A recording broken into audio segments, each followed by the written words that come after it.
E aí pessoal, aqui quem fala é André Cadori e esse é o About Money. E nesse vídeo a gente vai falar sobre o maior especulador da história. Lembrando que eu aqui do canal não sou nenhum tipo de defensor dessas práticas. Só que deixar de reconhecer os resultados que esse homem conseguiu trazer para ele mesmo seria uma falta de reconhecimento. Afinal de contas, ele conseguiu atingir resultados incríveis. E eu estou falando de Jesse Livermore. Mas voltando um pouco a falar de especulação antes de começar a falar sobre a história dele, eu não posso nem condenar a prática, até mesmo porque algumas vezes eu especulo com o objetivo de certa forma, alavancar meu patrimônio para ter mais dinheiro para investir para o longo prazo, mas ao mesmo tempo eu não recomendo que isso seja uma prática recorrente. Na minha visão, é uma atividade extremamente arriscada, porque no curto prazo existem muitas oscilações totalmente aleatórias, que podem fazer com que o indivíduo que está especulando acabe tomando grandes prejuízos. Se fosse assim tão fácil prever os movimentos com base em padrões, seria fácil fazer dinheiro dessa maneira e todo mundo estaria rico. No entanto, os casos exemplares de sucesso em construção de patrimônio na Bolsa de Valores são baseados em investimentos de longo prazo, o buy and hold. Ao contrário da especulação, o investimento em valor é de baixo risco, pois trabalha-se com evidências. O preço das ações acompanha os seus fundamentos. E investir no longo prazo também é melhor porque você não fica à mercê das emoções do mercado. Só que existem no meio de todo esse pessoal, pessoas que quebram essa regra e conseguem obter sucesso até especulando. E nesse vídeo eu vou contar sobre um deles, o maior de todos eles, Jesse Livermore, considerado o mais famoso e talvez também o primeiro mais famoso especulador do mercado, e também considerado por diversos traders como o maior da história.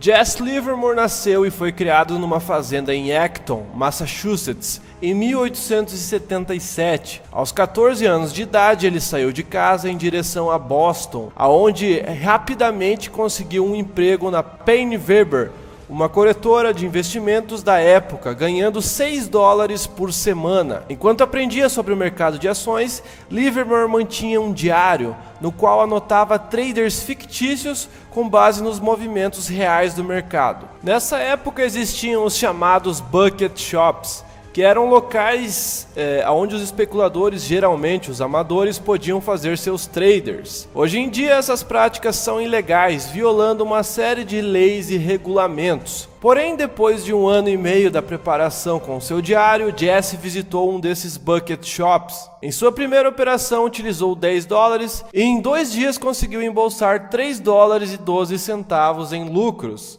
Seu sucesso foi imediato, de modo que aos seus 17 anos de idade já havia acumulado um patrimônio de $1.200, o que para a época era muito dinheiro. Jesse provou a sensação do sucesso e desejou mais. Largou seu emprego e resolveu se tornar um especulador em tempo integral. A cena mais comum nos bucket shops era os especuladores saírem sem nada no bolso. Assim, Jesse acabou se tornando uma vítima do próprio sucesso. Rapidamente já não era bem-vindo em qualquer bucket shop de Boston, porque ele conseguia se dar bem diferente dos outros. Livermore havia acumulado um certo patrimônio e alguns anos de experiência quando se viu forçado a deixar Boston, caso quisesse continuar suas atividades especulativas.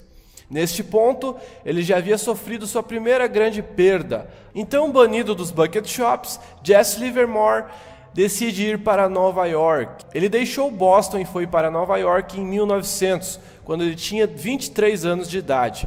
No mesmo dia em que chegou à cidade, ele foi ao escritório da corretora Harris, Hutton & Company. Jesse depositou seus $2.500 que havia acumulado e ganhou um crédito que o permitia movimentar $25 mil no mercado. Naquele momento, as ações estavam em tendência favoráveis à sua estratégia, de modo que ele alcançou ganhos de até $50 mil em menos de uma semana. Só que a diferença entre o trading amador e profissional só seria aprendida por ele 1 ano mais tarde. Nos bucket shops, vale ressaltar que os preços praticados diziam respeito aos preços em que as ações eram compradas e vendidas. Assim, não representavam um real preço momentâneo que era visto na Bolsa de Valores. Essa era a principal diferença entre o jogo de amador e o jogo de profissional. E em maio de 1901, Jesse experimentou sua primeira grande perda como especulador profissional, o ajudando de certa forma a amadurecer como especulador. Mas enfim, vamos finalmente falar sobre essa grande perda de Livermore. Numa segunda-feira antes da abertura do mercado, Livermore colocou ordens para fazer uma operação de short, ou seja, de venda. Jesse estava muito alavancado e com pouco espaço para erros, ou seja, ele não podia errar de jeito nenhum. No entanto, suas ordens não foram executadas no preço que ele havia imaginado. Com isso, acabou perdendo tudo que possuía em poucas horas. Aos 23 anos de idade, Jesse estava sem nada, e pior, estava devendo $500. Hutton, cofundador da corretora, se ofereceu para acreditar sua conta com $1.000, mas Jesse recusou a oferta. O especulador sentia que não estava preparado para jogar nas primeiras divisões, e assim resolveu voltar para os amadores, onde sabia que podia vencer. Entretanto, todos os bucket shops de Nova York haviam fechado.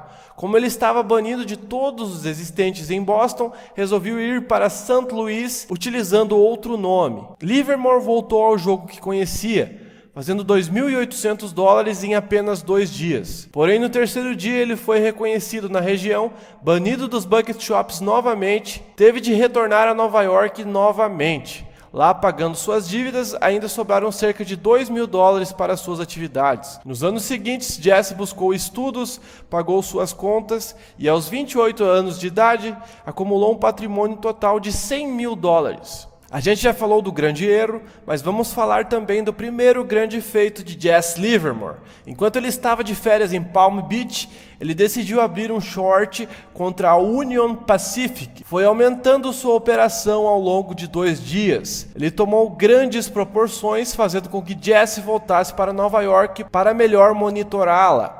Durante sua operação, um terremoto atingiu São Francisco. No desastre, 375 pessoas morreram e outras 277 mil ficaram desabrigadas. Diante disso, Livermore estava convencido de que o acontecimento derrubaria o mercado ao seu favor. Assim, ele aumentou mais ainda suas posições de short. Num primeiro momento, o mercado pareceu não se abalar, mas alguns dias depois, finalmente aconteceu o que Livermore esperava. Ele encerrou sua operação com ganhos de $250.000, equivalentes a mais de 6 milhões nos dias de hoje. Ele decidiu então se afastar um pouco do mercado e aproveitar seu primeiro grande ganho. No entanto, Jesse não conseguiu passar muito tempo longe. Era como um vício, logo ele voltaria a realizar suas operações de short. Depois de muitas grandes perdas, ele viu rapidamente 90% do seu patrimônio evaporar. Ele sabia que havia cometido alguns erros e, ao avaliá-los, considerou que estava na posição correta, mas realizou seus movimentos em instantes inadequados.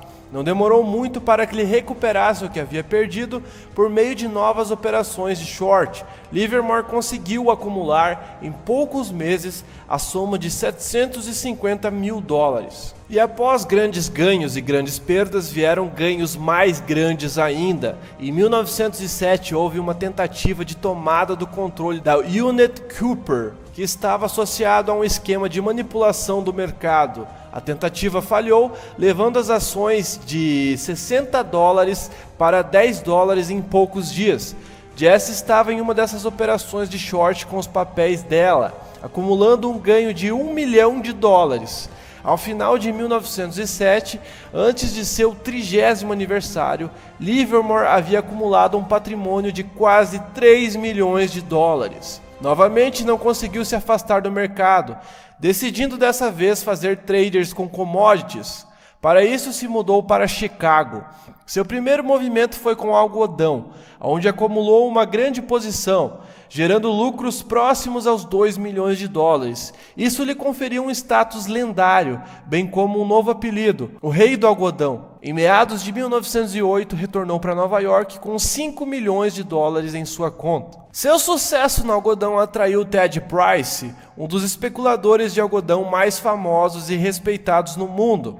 Price queria montar uma sociedade na qual ele fornecia informações pertinentes a Jesse para que ele fizesse as operações. No entanto, o especulador recusou a ideia. Apesar de não estar interessado em uma parceria, Jesse não se importou de desenvolver uma amizade.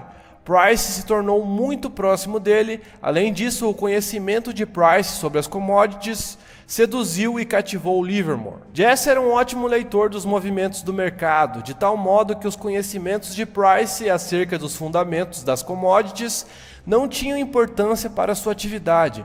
No entanto, eram conhecimentos tão interessantes que Jesse se deixou levar pela opinião de Price. Convencido que não poderia saber mais que Price, Jesse saiu da posição da bearish, indo para o lado da bullish, que estava acreditando na alta, aonde se encontrava Ted. Rapidamente, Livermore acumulou uma grande posição no algodão. Jesse possuía uma boa quantidade de trigo, que vinha mostrando bons lucros. Ignorando suas próprias regras, as quais passou anos desenvolvendo, resolveu vender o trigo e aumentar a posição no algodão. O especulador realizou certa vez a seguinte reflexão: sempre venda o que mostra uma perda e mantenha o que dá lucro. Isso era tão obviamente a escolha mais sábia a se fazer e tão comum para mim, que ainda me espanto por ter feito o contrário. Jesse desobedeceu às próprias regras que criou. Quer saber o resultado de tudo isso? Jesse cometeu um erro que ele mesmo considerava óbvio.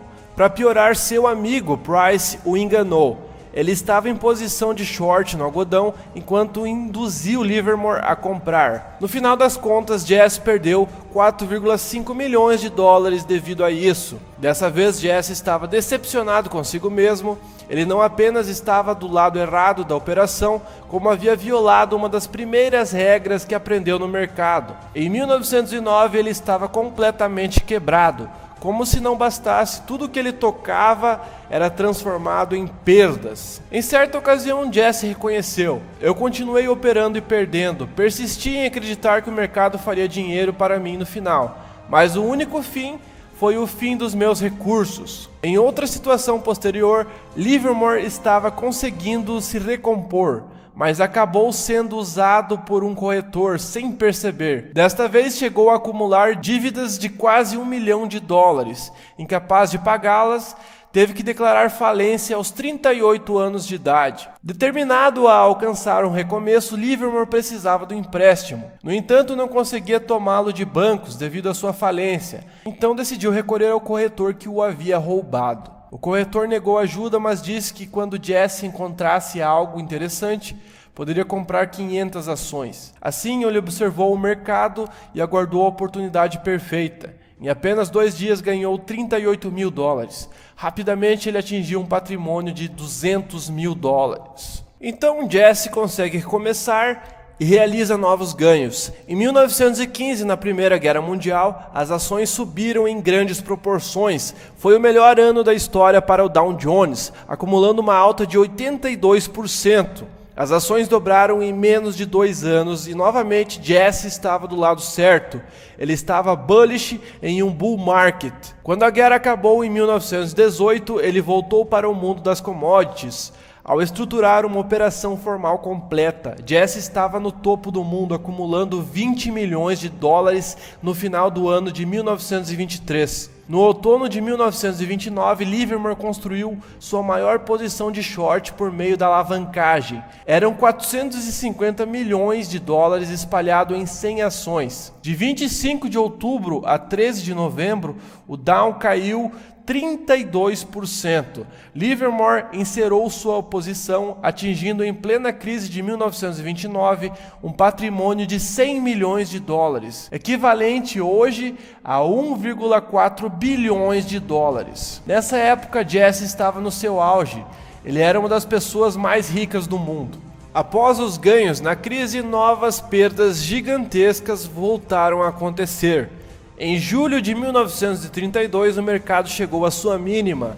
Ele estava valendo apenas 11% do que valia 3 anos antes.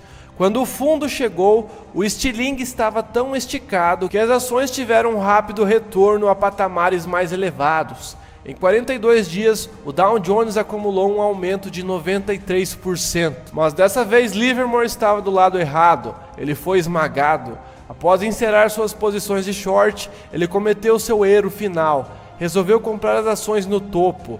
Após o rápido retorno comentado anteriormente, as ações voltaram a cair, perdendo quase 40% de setembro de 1932 a fevereiro de 1933. Tudo que Jesse havia ganhado no crash de 1929 havia sido perdido. Em 1934 ele estava quebrado novamente e devia 5 milhões de dólares a 30 credores. E com as novas regras do mercado, ficou impossibilitado de jogar o jogo que dominava.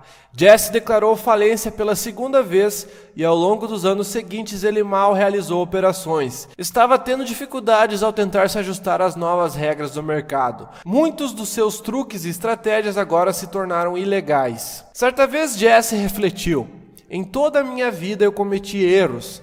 Mas no que diz respeito a perder dinheiro, eu ganhei experiência e acumulei lições valiosas sobre o que não fazer. Eu quebrei várias vezes, mas minha perda nunca foi uma perda total. Caso contrário, não estaria aqui agora. Eu sempre soube que eu teria outra chance e que eu não cometeria o mesmo erro pela segunda vez. Eu acreditei em mim mesmo. Mas em 1939, sua tentativa final de voltar às atividades não deu certo. Ele foi incapaz de aparecer como um outro milagre. Além disso, estava sem oportunidades. Em 29 de novembro de 1940, Jesse se suicidou e tirou a própria vida. Os registros da corte mostraram que seus ativos eram bem menores do que passivos, que totalizavam 463,5 mil dólares. E bem, essa foi a história do maior trader da história. Embora ele tenha alcançado resultados fenomenais, ele também teve perdas fenomenais. Então ele viveu muitos altos e baixos, conseguindo ganhar muito dinheiro, mas repetindo novos erros e tendo grandes perdas. No mundo da especulação não existe nenhuma certeza absoluta, e às vezes a ganância pode fazer com que pessoas que ganharam muito dinheiro também percam muito dinheiro. Por isso que muitas vezes eu defendo o investimento para o longo prazo de forma consistente e gerenciando os riscos. Às vezes você pode não ganhar tanto dinheiro em um período curto de tempo, mas você consegue ganhar dinheiro de forma consistente correndo menos riscos. Mas o vídeo foi esse, galera, espero que vocês tenham gostado. Se vocês gostaram, deixem o seu like. Se você não é inscrito do canal, se inscreva. Valeu, falou e até a próxima.